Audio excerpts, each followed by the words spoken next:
Hi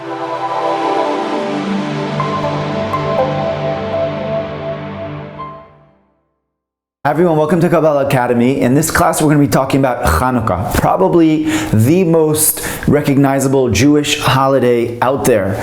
Although it is rabbinic in nature, it's still more popular than many of the Torah holidays, and people are more familiar with it. Why is that? Because it is associated with light, and it is around what is the darkest time of the year is the time that we actually shine. So as in every holiday, when it's understood Kabbalistically, it brings us to a totally different realm of understanding and appreciation of that holiday. This particular holiday of Chanukah is that much more.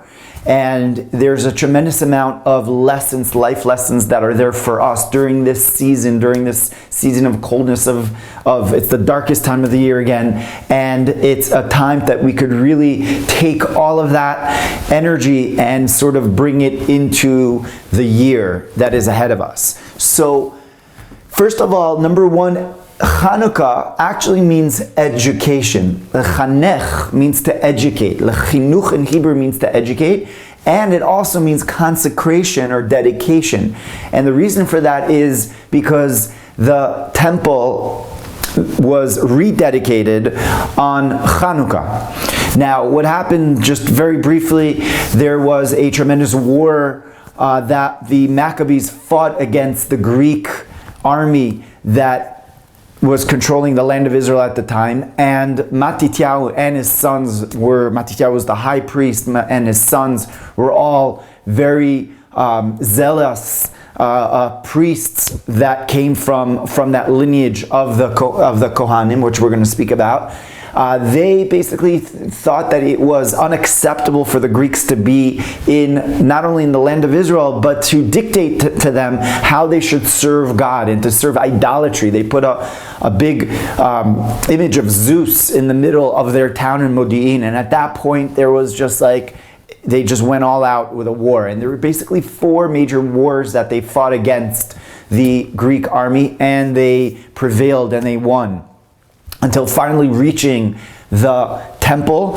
And over there in the temple they couldn't find any olive oil, and they finally found 1 jug of olive oil found in the chamber of the high priest, and they lit it, and it stayed lit for 7 days beyond that. So in other words, for 8 days there was that celebration of the miracle of the battle against the Greek army. So there was a rededication of the temple because the temple was defiled. So therefore the name of Chanukah means to educate and to reconsecrate the temple. And just it also means Chanukah is a play on words, which means Chanu. They rested on Chafhei, on the 25th of Kislev. So now, Chanukah really is the holiday of education. What are we being educated with? We're being educated with a newfound wisdom on how to live life. And that is that essentially miracles are not only possible, but miracles are a reality for us. And so this little jug of oil really represents, number 2, represents the hidden light, or the Ora Ganuz.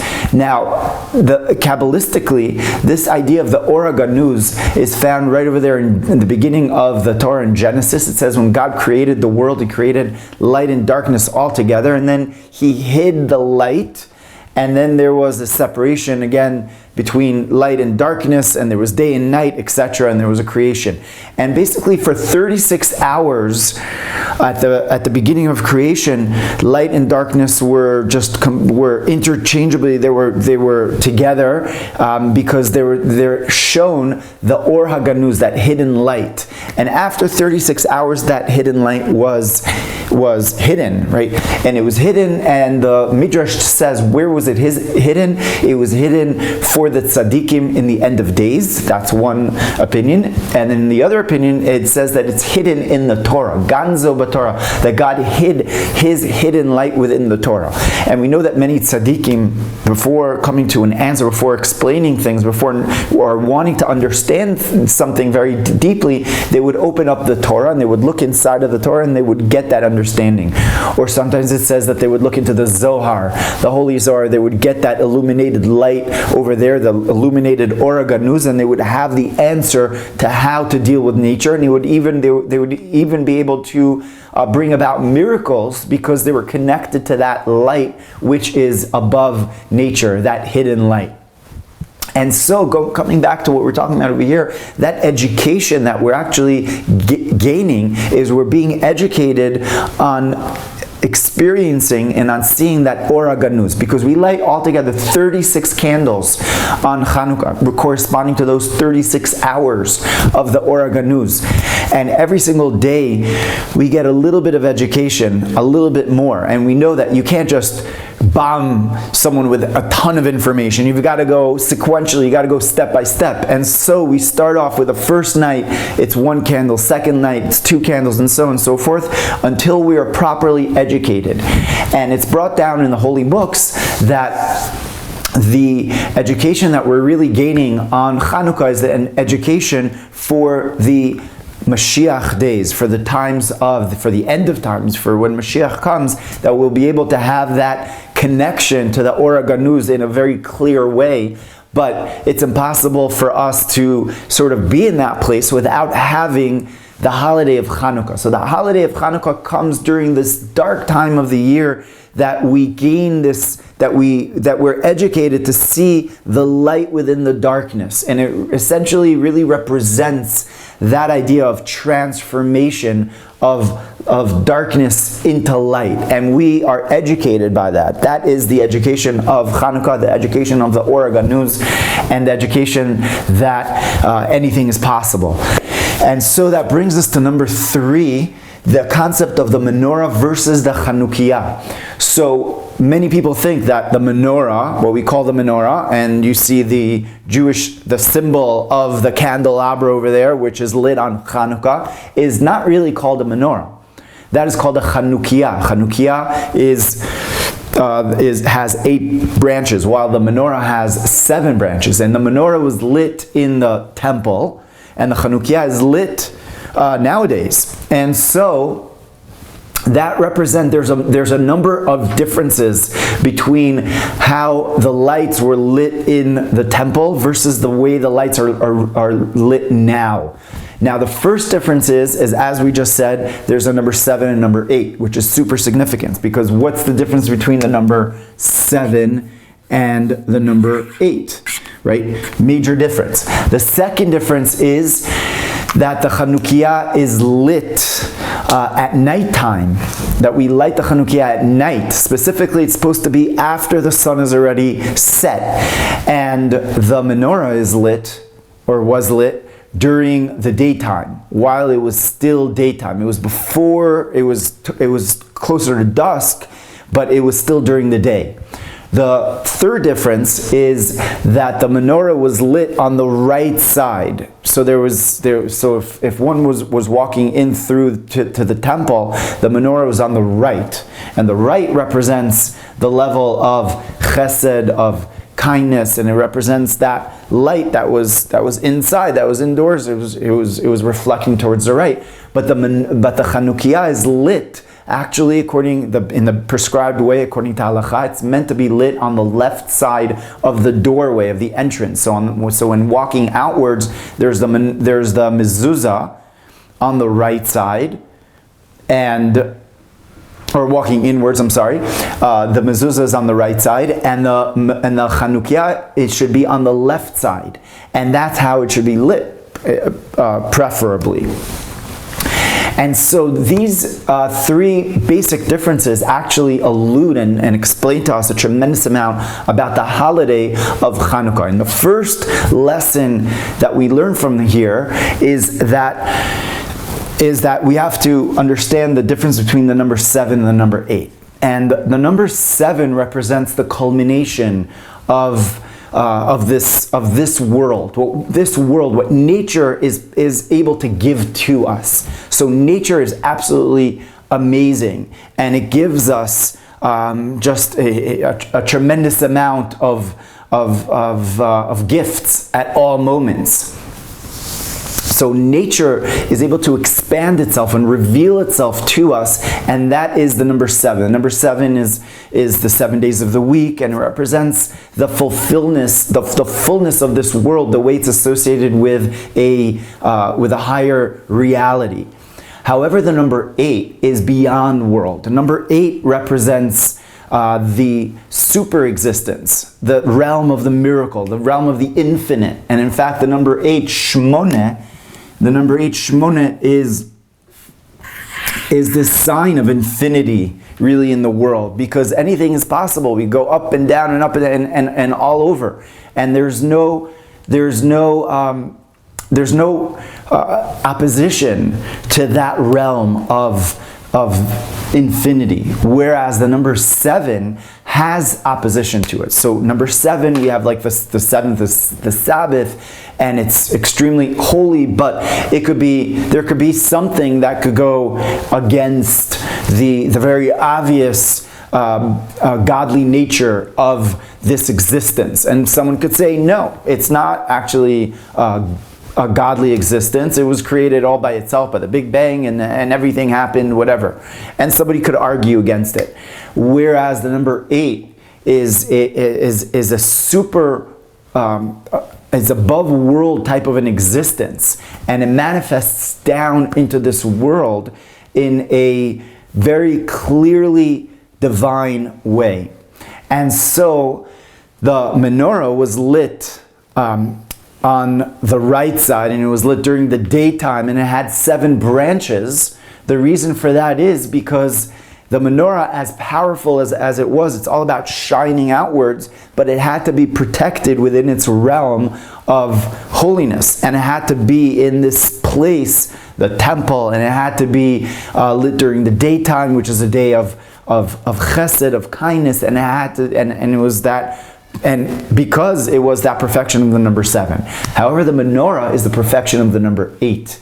And therefore, it could be lit at nighttime. At nighttime, even though there's opposition, even though there is something which stands against that light, that menorah, that light, which we just said before, that very deep, profound light of the Ora Ganuz is able to come down, is able to be expressed down in this world, even outside. And it could be outside. We're outside, even on the left side. On the left side represents the side of judgments, the side of din.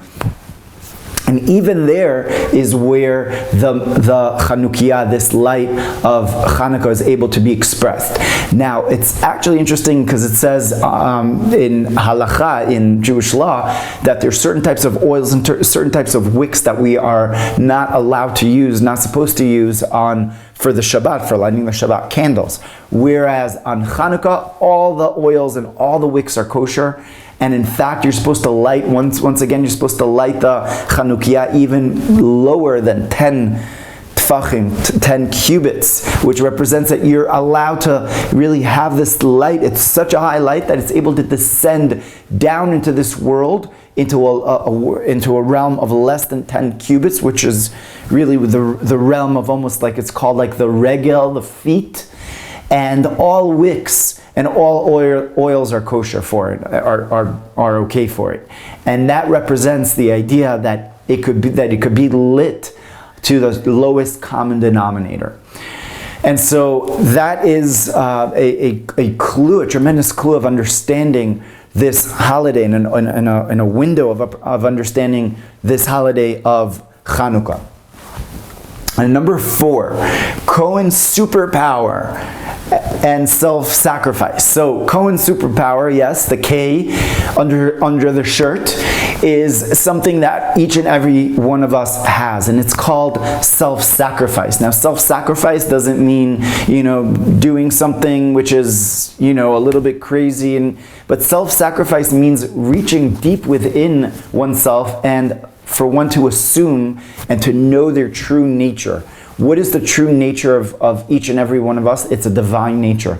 It's that divine nature of the flame. And there's a famous expression of the Frierdiker Rebbe that we're supposed to listen to the flame. Listening to the flame means really listening to ourselves, our true inner self. Listening to that, the Zohar tells us there's the blue flame. And the blue flame represents this idea of below to above, because the blue flame is fueled by oil. The oil is our good deeds, and the oil is found within the vessel, and the vessel is the body. And so our good deeds fuel the light which we create, and it helps shine, and that brings us to the yellow light. And then there's the white light, and the white light represents the above to below reciprocation of our actions. That what we think is so insignificant, or maybe we think it is significant, is totally beyond what we think. And we're not just talking about in the next world, because in the next world we know that every small mitzvah that we do has such a tremendous reciprocation beyond what we could ever imagine. We think it's just a small deed, and it says in Pirkei Avot that we should not misjudge the amount of a small mitzvah, and it shouldn't be it shouldn't be light in our eyes, the power of a small mitzvah. And so the reciprocation is the white light, and that's sort of like the enlivening of the flame. And so we've got this above to below sort of direction, and we've got the below to above direction and above to below direction, which is the white light, which empowers us over and over to kind of like refuel and start all over again. And so when we look at the flame, we're really appreciating, relearning about our true essence. What is our true essence? It's a godly flame.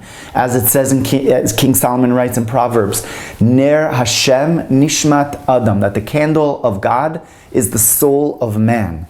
And so our soul is basically the candle of God. And so when we recognize and we go to a place which is really trying to understand who we are is in our profession, is in our makeup, the way we grew up, and it's not the way we think. And it is really a godly, where each and every one of us are a godly portion of God, as it's brought down in Tanya. Chelek Elokam Imal Mamish, an actual portion of God, a divine portion of God. And so when one has to utilize and think about the power that they have within them, they have a tremendous, what is called Kohen power. The Zohar says that the soul is called the daughter of the Kohen. The daughter of the Kohen. And the idea is that there's three gradations, there's three types of classes within the Jewish people. There are the Israelites, and then there's the Levites, and then there's the Kohens. And by the way, together, that acronym of that is Kli, which means a vessel. And the Kohen is the teacher and represents the self-sacrifice, kind of like a going forward type of motion. And they are, it's brought down in the book of Malachi, that they're supposed to be the teachers, and they're supposed to set the example for the rest of the Jewish people and for the rest of the world. And in fact, the Jewish people are called Mamlechet Kohanim. We're called a Kohanic kingdom for the entire world, because the Kohen represents that infinite part of the soul, which is totally true to itself, to its higher self. And it is following the example of who they really are, and they're really living it. And so this holiday of Chanukah was something that was spearheaded by Matityahu and his sons, the Maccabees, that were Kohanim, and that teaches us a tremendous lesson. And And the actual jug of oil was found where? It was found in the high priest, in the chamber of the high priest. And so we are all this high priest, and we have that chamber inside of us of olive oil, of that pure olive oil that always rises to the top. And by the way, shemen is from the word shmoneh. And there's shmona over here, that's 8, but it's shemen because shemen always rises to the top.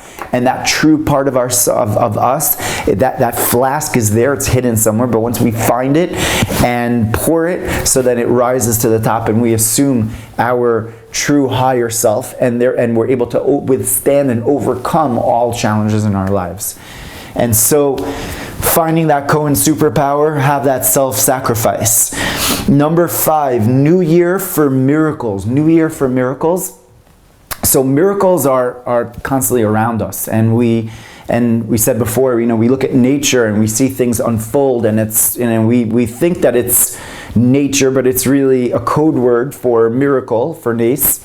And God's name is actually Elokim. The gematria numerology is Hateva, is nature, nature. And so God and nature are totally synonymous with each other. But generally we've got 2 types of miracles. We've got miracles that defy nature, and we're like, wow, that's a miracle, and that totally broke nature. Like the Jewish people coming out of Egypt, the Sea of Reeds, the Yam Suf, Kriyat Yam Suf, etc. And then we've got miracles that are within nature, that we have to take the initiative. But once we take the initiative, all of a sudden windows open up, doors open up, and things just happen as we go with it, because nature sort of opens up to reveal that nature is really above nature, that really there's miracles. And so this holiday of Chanukah is all about revealing to us that it's really our initiative of taking that first step, that we can't just wait around for a miracle and wait for things to happen, and then once it happens and we feel comfortable and good with it, then we'll proceed forward. But we need to take that initiative, find that olive oil, that jug of olive oil, find that Kohen superpower, and go forward and believe in ourselves, believe in our divine spark that is within us, that is a portion of God, and that we're not traveling alone, we're traveling with God, and we're traveling with a tremendous amount of power that is coming along with us. And so we basically recognize that miracles are not just a possibility, but they are a reality. And if we dig and we tap in deep enough, we realize that everything is a miracle, and we're able to kind of bring about miracles by that strong belief that we have, that strong emunah that we have based on the connection that we have with our higher selves and with the divine within us. And so Chanukah is that time of year that we kind of tank up, we fuel up with a newness, we get recharged with the knowledge, and that possibilities are infinitely in front of us, that we've got unbelievable opportunities, and that God is opening up gates all the time, and it's just a matter if we are searching for that olive oil, we're searching for that jug, and taking that leap forward like the Maccabees did.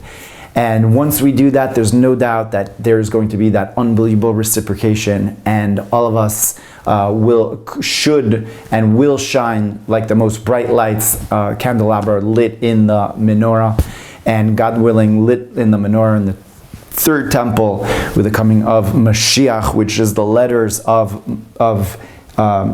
shemen. Limshoch means oil. I'm really looking forward to learning with Mashiach in the temple, and with all of you. Wishing you all a happy Chanukah and many blessings. What idea resonated with you the most? Take it in, think about it, meditate on it, and teach it.